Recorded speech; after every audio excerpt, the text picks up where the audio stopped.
Assalamualaikum Putri Agus. Waalaikumsalam Bu Siti. Selamat pagi Putri. Ya, selamat pagi juga Bu Siti. Seperti yang saya bicarakan kemarin Yeah. terkait mewawancarai Putri tentang keputusan berdasarkan kebijakan universal. Boleh Putri Agus untuk memperkenalkan diri secara singkat? Baiklah. Nama saya Pri Agustiani. Saya adalah kepala dari TK Dharma Wanita Pujangan 2, Desa Pujangan, Kecamatan Ngerambe, Kabupaten Ngawi. Gitu Bu Siti. Ya. Baik Putri, bagaimana cara Putri Agus untuk mengidentifikasi seluruh permasalahan itu, termasuk dalam dilema etika ataupun dalam kategori bujukan moral? Baiklah. Kalau dilema etika kasus di mana dihadapkan dua pilihan benar melawan benar, situasi yang terjadi ketika seseorang yang harus memilih antara dua pilihan, di mana kedua pilihan secara moral benar tetapi bertentangan. Sedangkan bujukan moral benar melawan salah, yaitu situasi yang terjadi ketika seseorang harus membuat keputusan antara benar dan salah. Itu Bu Siti. Ya. Pertanyaan kedua untuk Putri Agus, bagaimana Putri Agus menyelesaikan masalah jika permasalahan itu sama-sama benar, Putri? Baiklah, langkah pertama yaitu saya mengidentifikasi kasus tersebut. Ya.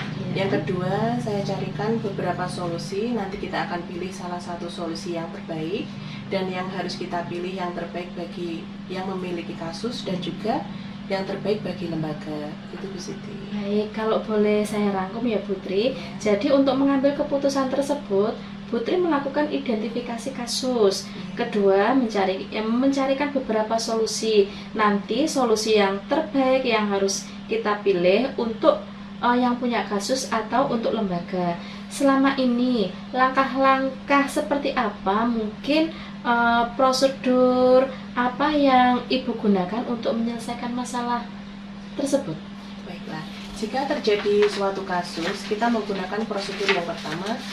Kita cari penyebab permasalahan tersebut, Ya. apa penyebabnya dari yang punya kasus, atau berhubungan dengan kasus-kasus orang lain. Dan dari beberapa identifikasi itu, kita bisa mengajak berdiskusi kepada teman-teman untuk membantu saya selaku kepala sekolah.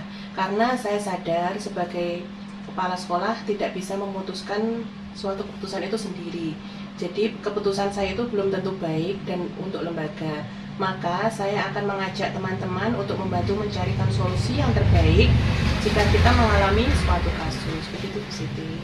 Baik Ibu, jadi ketika ada suatu kasus, prosedur yang Ibu lakukan adalah mencari penyebab dari permasalahan tersebut.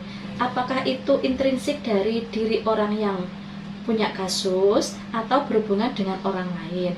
Kemudian mengajak diskusi dengan guru lain untuk menyelesaikan masalah tersebut. Begitu Bu Putri? Siti. Iya. Nah, dari cara-cara tersebut, adakah cara yang paling efektif yang menurut Ibu bisa digunakan untuk menyelesaikan seluruh kasus?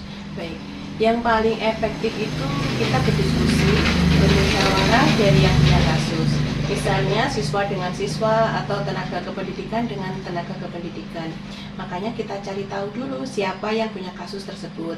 Setelah yang punya kasus itu kita panggil, kita ajak diskusi untuk mengetahui dari yang punya kasus itu menjadi apa faktor penyebabnya. Maka kita itu tahu apa alasannya. Setelah itu kita akan mencarikan solusi yang menguntungkan bagi kedua belah pihak.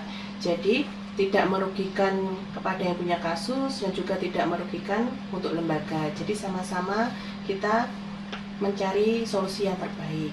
Baik Ibu, jadi dalam menyelesaikan masalah yang Ibu anggap efektif adalah bermusyawarah dengan yang punya kasus tersebut, kemudian diidentifikasi apakah kasus tersebut antara murid dengan murid atau tenaga pendidikan dengan tenaga kependidikan, kemudian mencari alasannya apa masalah itu terjadi dan mencarikan solusi yang paling menguntungkan untuk kedua belah pihak. Terus Putri, hal apa saja yang selama ini Putri mungkin mengalami suatu tantangan tersendiri dalam menyelesaikan kasus tersebut? Mungkin ada kasus yang sulit dipecahkan, seperti apa tantangan Putri Agus? Baiklah, tantangan tersebut bagi saya adalah kasus di sekolahan, di mana itu terjadi antara siswa dengan siswa.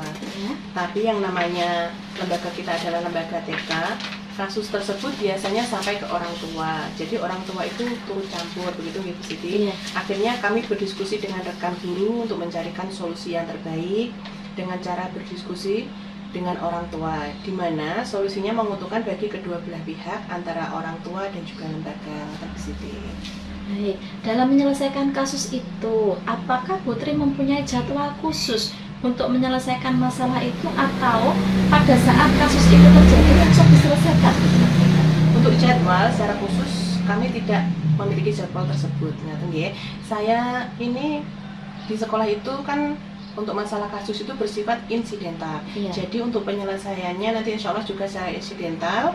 Jadi semakin cepat masalah tersebut diselesaikan, maka akan lebih baik juga, semakin baik juga untuk lembaga maupun yang memiliki masalah atau kasus tersebut. Nah, Bu Siti. Iya, jadi langsung diselesaikan ya Putri ya. Iya. Kemudian selama ini adakah seseorang atau faktor-faktor yang mempermudah Ibu dalam menyelesaikan kasus di lembaga Ibu?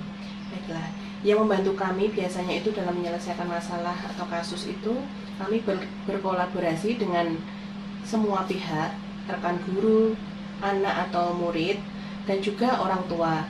Di mana pada saat kasus itu terjadi. Tapi kita lihat di mana pada saat kasus itu terjadi itu bila cukup diselesaikan sendiri maka akan kami selesaikan sendiri. Apabila tidak cukup juga melibatkan orang tua, dan apabila masih belum cukup akan kami berdiskusi, berkolaborasi dengan ketua komite atau yayasan. Tapi alhamdulillah sejauh ini dapat kita selesaikan sendiri Bu Siti. Luar biasa ya. Jadi yang dapat membantu menyelesaikan masalah ini adalah orang tua dan guru yang ada di lembaga Putri gitu ya. Dari semua yang Ibu sampaikan, adakah pembelajaran yang dapat Ibu ambil dari permasalahan ini dan cara-cara dalam menyelesaikan permasalahan ini Putri? Baiklah, pembelajaran yang dapat saya ambil adalah kita sadar bahwa setiap manusia itu pasti memiliki masalah ya. Karena yang diinginkan manusia itu tidak cocok dengan kenyataan apa yang terjadi, sehingga timbul suatu masalah. Sebaik-baik orang adalah orang yang mampu menyelesaikan masalah secepatnya dan menyadari bahwa semua manusia punya masalah. Dan sebaik-baik manusia adalah orang yang sadar akan kesalahannya dan sadar untuk memperbaikinya, sehingga manusia akan semakin lama menjadi manusia yang lebih baik. Masya Allah, luar biasa sekali Putri.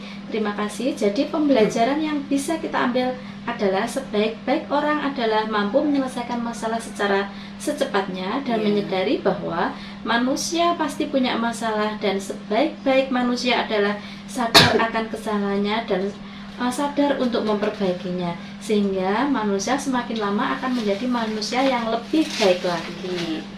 Terima kasih Putri telah mendukung saya menjadi CGP. Terima kasih atas waktunya di pagi hari ini di sela-sela kesibukan Putri. Sehat selalu Putri. Demikian ya Putri. Wassalamualaikum warahmatullahi wabarakatuh. Waalaikumsalam warahmatullahi wabarakatuh. Terima kasih Putri atas dukungannya. Terima kasih.